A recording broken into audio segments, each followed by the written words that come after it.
Because Merlot is so good, such a good variety for us, we've decided to convert our Monro Red into an exclusively Merlot reserve wine.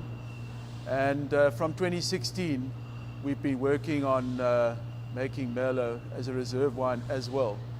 So in order to achieve reserve status, we've selected our best blocks, but we also use different techniques on our Merlot to give it more complexity, more interest, and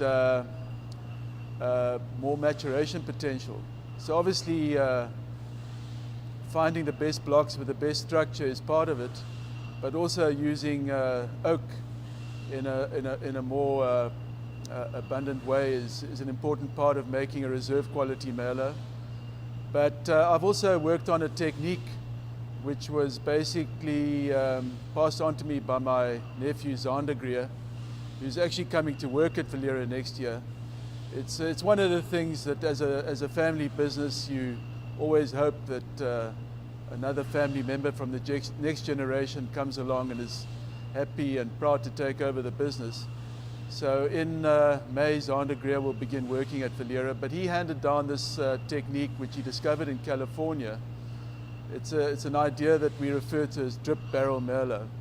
So basically, it's the component of Merlot that we take after drawing off the fermented wine before pressing the grapes. So in other words, we draw off the fermenting wine, and there's a little bit of juice in the skins that naturally is squeezed out by the weight of the skins prior to pressing them.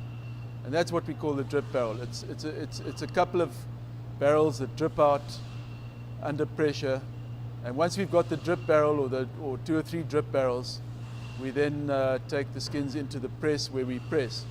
But that drip barrel component is what we call the heart of the red wine, and that's the major portion of our Monro Merlot, as we're going to call it in the future, and it will be launched towards the end of 2017, 2018.